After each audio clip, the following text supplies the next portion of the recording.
جن سے پوچھا جا رہا ہے وہ اللہ والے ہوتے ہیں، اللہ کے مقبول بندے ہوتے ہیں۔ کوئی آدمی کسی خاص مقصد کے لیے ان سے کوئی عمل پوچھ رہا ہے، اگر اس مقصد کے لیے وہ کہتے ہیں پڑھو تو فرمایا وہ مقصد حاصل ہو جاتا ہے۔ کوئی آدمی دنیا کی کامیابی کے لیے کسی اللہ والے سے عمل لے رہا ہے، وہ مقبول بندے ہیں اللہ تعالیٰ کے، انہوں نے کہا کہ آپ یہ عمل کریں، آپ کے سارے معاملات آسان ہو جائیں گے، ان کے کہنے کی برکت اور اجازت کی برکت سے اس کے دنیاوی فوائد سارے اس کو حاصل ہو جائیں گے۔ اگر کوئی اللہ کی ذات عالی میں، اس کی صفات میں ایسا مگن ہے، اس کو دنیا کا خیال ہی نہیں ہے، اس سے پوچھو گے تو پھر معرفت کا نور نصیب ہوگا۔ اور ایک بات اور بھی سید عبدالعزیز الدباغ رحمۃ اللہ نے لکھی ہے، فرمایا کہ ایسے کسی فاسق و فاجر سے اگر کسی آدمی نے کوئی اللہ کا نام لے لیا ہے تو فرمایا اس نے تو دے دیا، اس کے ساتھ ولایت کا نور نہیں تھا۔ بس ایسے میں کہا کہ آپ یہ پڑھو، بسم اللہ الرحمن الرحیم، اللہم یا رحمان یا رحیم یا ارحم الراحمین وصلی علی من ارسلتہ رحمۃ للعالمین۔ نہایت ہی واجب الاحترام بزرگان محترم، برادران عزیز، آج ہم آپ کے سامنے سورۃ محمد کے کچھ فضائل بیان کر رہے ہیں اور اس کی کچھ خصوصیات بھی آپ کی خدمت میں پیش ہوں گی۔ اور سورۃ محمد کی آیت مبارک ذالک بأن اللہ مولی الذین آمنوا وأن الکافرین لا مولی لہم، اس کی فضیلت، اس کا مطلب و مقصد کیا ہے؟ برادران عزیز، پوری دنیا کا کفر اکٹھا ہے مسلمانوں کو شکست دینے کے لیے، اور غزوہ احد کے موقع پر ابو سفیان نے نعرہ لگایا تھا اعلو حبل، اعلو حبل، ہمارا حبل نامی بت جو ہے وہ سر بلند ہو، اس کی شان اونچی۔ تو رسول اللہ صلی اللہ علیہ وسلم نے ارشاد فرمایا، حضرت علی رضی اللہ تعالی عنہ کو حکم فرمایا کہ نعرہ لگاؤ اللہ اعلی و اجل، اللہ اکبر کی تکبیر کو بلند کرو۔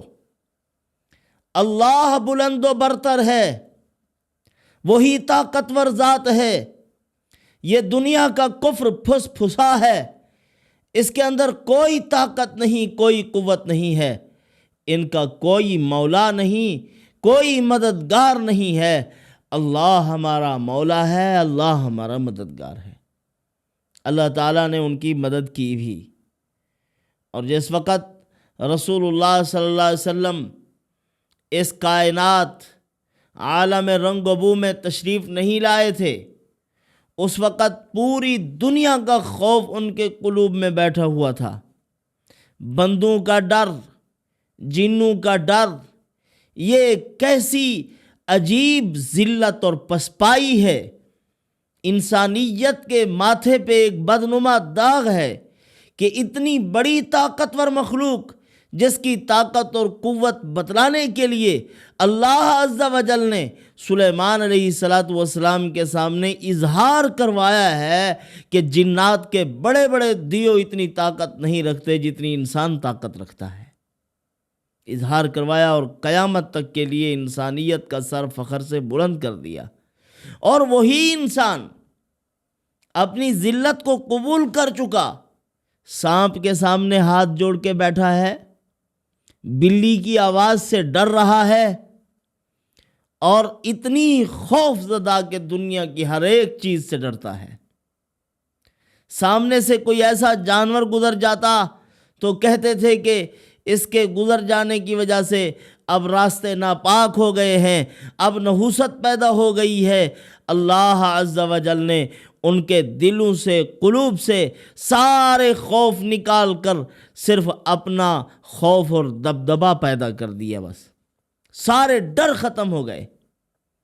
تو رسول اللہ صلی اللہ علیہ وسلم نے فرمایا تم یہ نعرہ لگاؤ اللہ اعلی و اجل، اللہ بلند و برتر ہے۔ ہمیں اللہ تعالیٰ کی ذات عالی کے ساتھ اپنا تعلق قائم کرنا چاہیے۔ جو آدمی جتنی زیادہ اللہ کو پانے کی جستجو کرتا ہے، اتنی ہی زیادہ اس کو اللہ نصیب ہوتے ہیں۔ اور جو آدمی طلب اور تڑپ نہیں رکھتا، وہ محرومیوں کا شکار رہتا ہے۔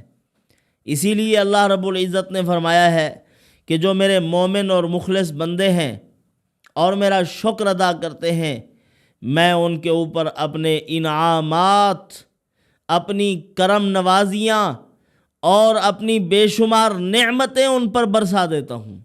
جو شکر گزار ہوتے ہیں، جو ناشکرے ہوتے ہیں، فرمایا وہ ذلیل اور رسوا رہتے ہیں، نعمتیں چھنتی چلی جاتی ہیں۔ حضرت یوسف علیہ السلام کی اللہ تعالیٰ نے قرآن مقدس میں تعریف کی ہے۔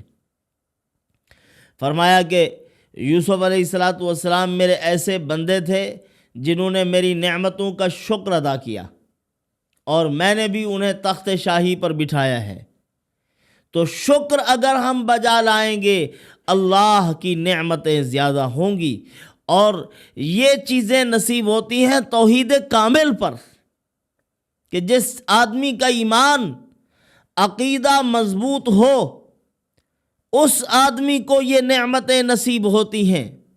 علماء نے لکھا ہے اللہ عز و جل کا جو نور ہے، اگر کسی کے بندے کے اندر وہ پیدا ہو جائے، دن قیامت کے جب وہ جائے گا اور اسی نور سے جہنم کی آگ بجھ جائے گی، جہنم کی آزمائشیں ختم ہو جائیں گی، کیا اس نور سے اگر جہنم کی آگ جو اتنی تیز ہے کہ 70 گنا دنیا کی آگ سے سخت ہے وہ بجھ سکتی ہے، کیا دنیا کے مسائل، دنیا کی پریشانیاں، دنیا کے دکھ، غم و آلام، دنیا کے آفات ایمان کے نور کے سامنے نہیں بجھ سکتے؟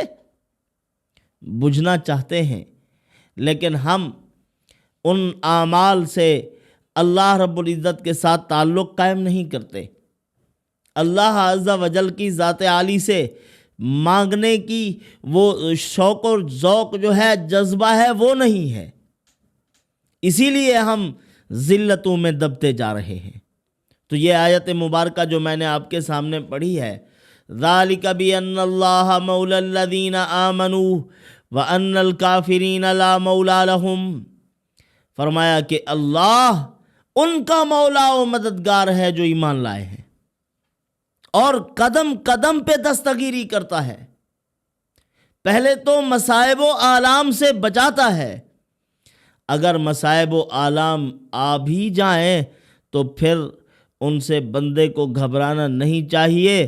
مقصود اللہ عز و جل کا یہ ہے کہ وہ اپنے بندے کو اپنے قریب کر رہا ہوتا ہے، کہ میرا بندہ اور میرے قریب ہو جائے۔ یہ جو ہمارا دل کا مسکن ہے، یہ صرف ایک ہستی کی نشست گاہ ہے، اللہ کے علاوہ کسی اور کو اپنے دل میں مت آنے دو۔ جب اللہ ہوں گے اور سارے معاملات اللہ ہی حل کرتے ہیں، تو پھر ہمیں بٹھانا بھی دل میں اسی کو چاہیے، اسی کو رکھنا چاہیے، اللہ تعالیٰ سے ہی مانگنا چاہیے۔ تو جو میں نے آپ کے سامنے سورت محمد کے متعلق کچھ گفتگو کر رہی ہے، یہ سورت بڑی زبردست سورت ہے، جس کے بارے میں رسول اللہ صلی اللہ علیہ وسلم نے ارشاد فرمایا، جو آدمی کثرت سے سورت محمد کی تلاوت کرتا رہے وہ ضرور جنت اور جنت کی نہروں اور جنت کی نعمتوں سے مستفید ہوگا۔ دن قیامت کے اس کو جنت کے انعامات ملیں گے، سیراب ہوگا اللہ کی نعمتوں سے۔ اور جو آدمی یہ سورت کو لکھ کر آب زمزم سے دھو لے اور پھر اسی پانی کو پی لے، اللہ پاک لوگوں کی نظروں میں اس کو محبوب بنا دیں گے۔ اسی لیے علماء نے لکھا ہے، اگر کوئی آدمی اپنی شخصیت کو کہیں تسلیم کروانا چاہتا ہے تو اس کو چاہیے سورت محمد کی تلاوت کرے۔ اللہ پاک اسی کی تلاوت کی برکت سے لوگوں کے قلوب میں اس کی محبت بٹھا دیں گے اور اس کی شخصیت کو تسلیم کروائیں گے۔ اللہ ہی نے عزت دینی ہے نا، وہ جیسے چاہے جس راستے سے اپنے بندے کو نیک نامی نصیب فرما دے۔ تو سورت محمد لکھ کر پینے سے یہ فوائد حاصل ہوتے ہیں۔ اسی طرح اگر کوئی بیمار ہے، بیمار آدمی کو سورت محمد لکھ کر پھر اس کا پانی اس کو پلایا جائے تو اللہ عز و جل اسی مبارک صورت کی برکت سے، اس کے پانی کو پینے کی برکت سے اس کے تمام امراض جسمانیہ کو دور کر دیں گے، بیمار پیے صحت یاب ہو جائے گا۔ اسی طرح اگر کوئی آدمی سورت محمد کے ذریعے سے اپنی مشکلات کو دور کرنا چاہتا ہے، اس کے بارے میں علماء نے لکھا ہے کہ سورت محمد کو 41 مرتبہ پڑھ لے، چند آدمی اکٹھے بیٹھ کے پڑھیں یا اکیلا تنہا ایک آدمی پڑھے، اس کے بعد دعا مانگے تو اللہ پاک اس کی دعا کو قبول فرما لیں گے، اس کے مسائل حل کر دیں گے۔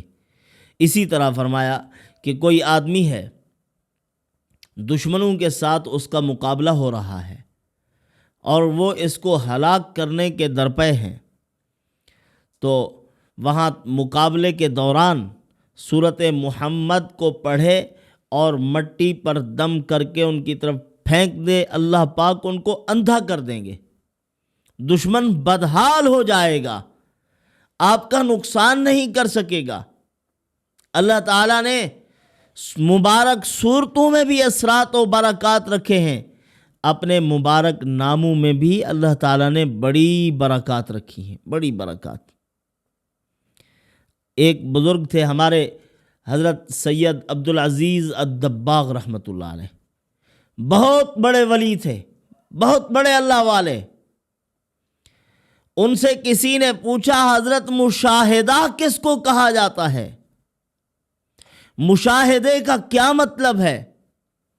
انہوں نے فرمایا کہ میری ایک اللہ والے سے ملاقات ہوئی تھی، میں نے ان بزرگوں سے، اللہ کے پیارے بندوں سے سوال کیا تھا کہ مشاہدہ کس کو کہا جاتا ہے اور مشاہدہ کیسے حاصل ہوتا ہے، اور میرے لیے دعا کرو کہ مجھے اللہ پاک مشاہدہ عطا فرما دے۔ تو ان بزرگوں نے فرمایا کہ مشاہدہ تو نصیب نہیں ہوگا آپ کو، آپ مشاہدے کی طاقت نہیں رکھتے۔ حضرت فرماتے ہیں میں نے دوبارہ اظہار کیا، انہوں نے یہی جواب دیا، بار بار اصرار کیا تو حضرت نے فرمایا کہ آپ کے لیے مشاہدے کی دعا کرتا ہوں، تدبیر بتاتا ہوں کہ آپ کو مشاہدہ نصیب ہو جائے، لیکن اس سے پہلے چند کام آپ کو کرنے ہوں گے۔ آپ ساری کائنات کے انسانوں کو ایک انگوٹھی جتنی تصور کرو۔ انہوں نے فرمایا کہ حضرت تصور کر لیا۔ پھر فرمایا ساری کائنات کے جنات کو ایک انگوٹھی کے حلقے جتنی تصور کرو۔ انہوں نے کہا تصور کر لیا۔ حضرت نے فرمایا 7 آسمان 7 زمین کو ایک انگوٹھی جتنا تصور کرو۔ انہوں نے کہا کہ حضرت تصور کر لیا۔ فرمایا کہ وہ جنت جس کی چوڑائی ارضها السماوات والارض، 7 آسمان 7 زمین ہے، اس کو بھی ایک انگوٹھی تصور کرو۔ انہوں نے فرمایا حضرت کر لیا۔ اسی طرح حضرت کہتے گئے جنت کو، جہنم کو، آسمانی مخلوقات کو، اللہ کے فرشتوں کو، ساری چیزوں کو ایک انگوٹھی کے حلقے جتنی تصور کرو۔ انہوں نے کہا حضرت تصور کر لیا ہے۔ حضرت نے فرمایا اچھا اب ایسا کرو، ان ساری چیزوں کو الگ الگ دیکھنے کی کوشش کرو۔ یہ انسانوں کا حلقہ ہے، یہ جنات کا حلقہ ہے، یہ 7 آسمان ہیں، یہ آسمانی مخلوق ہے، یہ زمینیں ہیں، یہ زمینی مخلوق ہے، یہ سمندر ہیں، یہ سمندری مخلوقات ہیں، اور اسی طرح یہ جنت ہے، یہ جنت کی آباد کاری کے لیے جو بندے منتخب ہوئے وہ ہیں، یہ جہنم ہے اور جتنی جہنمی لوگ ہیں وہ سارے یہاں موجود، اور جنت کی جتنی نعمتیں ہیں سب کو اپنی آنکھوں کے سامنے لے آؤ۔ انہوں نے کہا کہ حضرت یہ تو ساری چیزیں ایک ہی وقت میں تصور میں نہیں آ سکتی۔ حضرت نے فرمایا پھر اللہ کی ذات عالی کا مشاہدہ ناممکن ہے۔ جب تم بیک وقت ان ساری چیزوں کو تصور نہیں کر سکتے، یہ آپ کے سامنے نہیں آ سکتی، تو اللہ عز و جل کا مشاہدہ بھی نہیں ہو سکتا۔ یہ تو مخلوق ہے اور وہ خالق ہے۔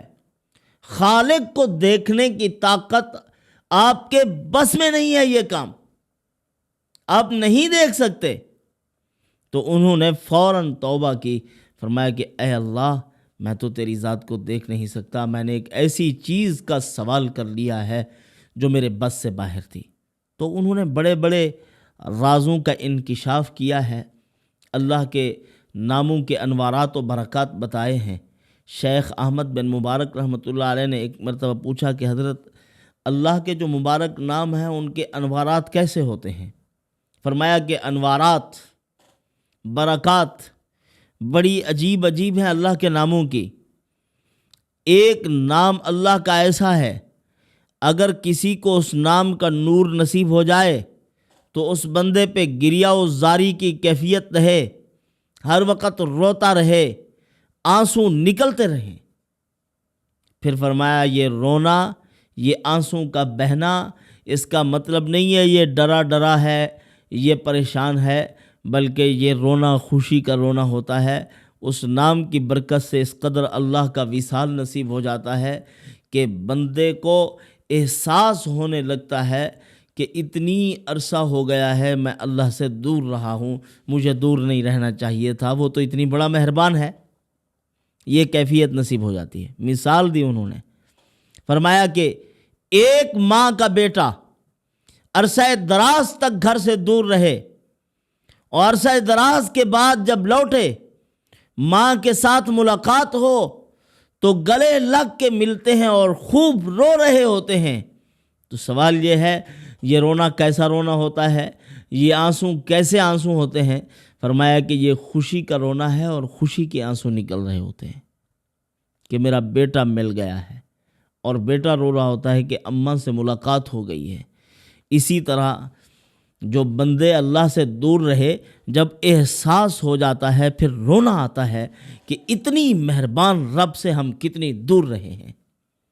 پھر فرمایا اللہ تعالیٰ کا ایک ایسا نام ہے اگر اس کے انوارات اور برکات کسی کو نصیب ہو جائیں تو بندہ ہر وقت مسکراتا رہے، ہنستا رہے، خوش و خرم رہے۔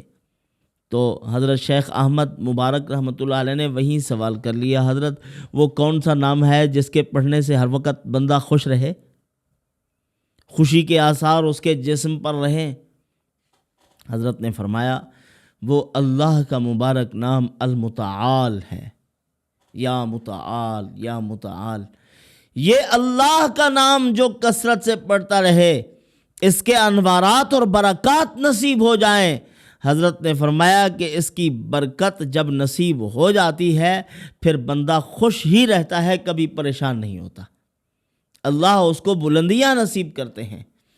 اسی طرح انہوں نے پوچھا کہ حضرت اللہ تعالیٰ کے نام کتنے ہیں؟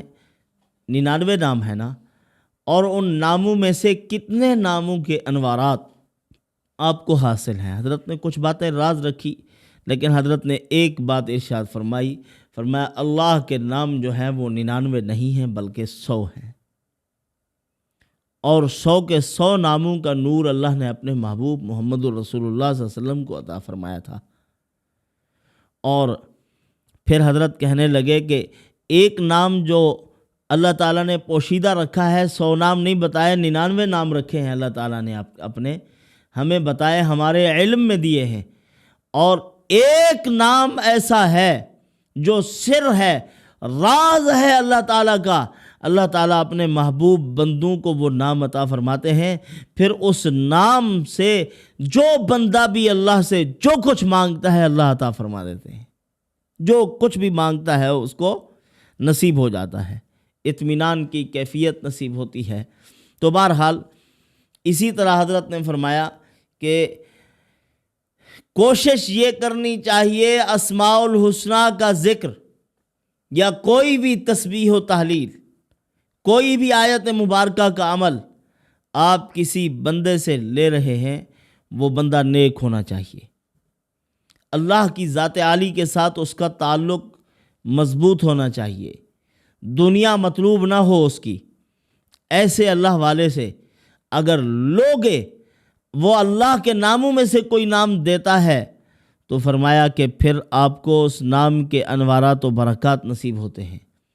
اگر کسی ایسے آدمی نے دین کے اعتبار سے جس کی حالت بری سے بری ہے، بدتر، تو فرمایا کہ اس کے بتلائے ہوئے وظیفے کو کوئی پڑھ رہا ہے تو وہ انوارات و برکات نصیب نہیں ہوتے جو ایک نیک بندے کے عطا کرنے سے نصیب ہوتے ہیں۔ اگر کوئی اللہ کا ولی، نیک بندہ، وہ کسی کو عمل دے رہا ہے، نیت اخلاص ہے، اللہ کی رضا ہے، معرفت الہی ہے، تو یہ سارے فوائد نصیب ہوتے ہیں۔ اور پوچھنے والے کے اعتبار سے بھی ہوتا ہے، بعض جن سے پوچھا جا رہا ہے وہ اللہ والے ہوتے ہیں، اللہ کے مقبول بندے ہوتے ہیں۔ کوئی آدمی کسی خاص مقصد کے لیے ان سے کوئی عمل پوچھ رہا ہے، اگر اس مقصد کے لیے وہ کہتے ہیں پڑھو تو فرمایا وہ مقصد حاصل ہو جاتا ہے۔ کوئی آدمی دنیا کی کامیابی کے لیے کسی اللہ والے سے عمل لے رہا ہے، وہ مقبول بندے ہیں اللہ تعالیٰ کے، انہوں نے کہا کہ آپ یہ عمل کریں، آپ کے سارے معاملات آسان ہو جائیں گے، ان کے کہنے کی برکت اور اجازت کی برکت سے اس کے دنیاوی فوائد سارے اس کو حاصل ہو جائیں گے۔ اگر کوئی اللہ کی ذات عالی میں، اس کی صفات میں ایسا مگن ہے، اس کو دنیا کا خیال ہی نہیں ہے، اس سے پوچھو گے تو پھر معرفت کا نور نصیب ہوگا۔ اور ایک بات اور بھی سید عبدالعزیز الدباغ رحمۃ اللہ نے لکھی ہے، فرمایا کہ ایسے کسی فاسق و فاجر سے اگر کسی آدمی نے کوئی اللہ کا نام لے لیا ہے تو فرمایا اس نے تو دے دیا، اس کے ساتھ ولایت کا نور نہیں تھا، بس ایسے میں کہا کہ آپ یہ پڑھو، اب وقتی طور پر کچھ فائدہ ہونا ہے تو وہ تو ہو جائے گا، لیکن اس کے ساتھ ہی شیطان بیٹھا ہے۔ وہ ولایت کا نور جو اللہ والے کی اجازت سے نصیب ہوتا ہے بزرگوں کی، تو اس سے جو فیض حاصل ہوتا ہے بندے کو وہ نہیں ہے، اور گمراہی سے یہی نور بچاتا ہے۔ تو پھر وہ بندہ کہیں نہ کہیں جا کے گمراہ ہو جاتا ہے جو اپنی مرضی سے سارے کام کر رہے ہوتے ہیں، نیک لوگوں کے ساتھ ان کا تعلق نہیں ہوتا اور مقدس ارواح کے ساتھ ان کا کوئی ربط نہیں ہوتا، جس طرح رسول اللہ صلی اللہ علیہ وسلم کی مبارک روح کے ساتھ اور حضور صلی اللہ علیہ وسلم کے بعد جتنی بھی سلاسل ہیں، یہ مبارک نقش بند ہیں، سہروردی ہیں، چشتی ہیں اور قادری ہیں، یہ سلسلے جو چلے ہیں اللہ والوں کے، ان کے ساتھ کسی سلسلے کے ساتھ کوئی تعلق نہیں ہے، تو پھر انوارات و برکات نصیب نہیں ہوتے۔ اگر انوارات حاصل کرنے ہیں تو رسول اللہ صلی اللہ علیہ وسلم کی روح مقدس کے ساتھ ہمیں اپنا ربط قائم کرنا ہوگا۔ اللہ پاک انہی معروضات پہ عمل کی توفیق عطا فرمائے۔ والسلام وما علینا الا البلاغ۔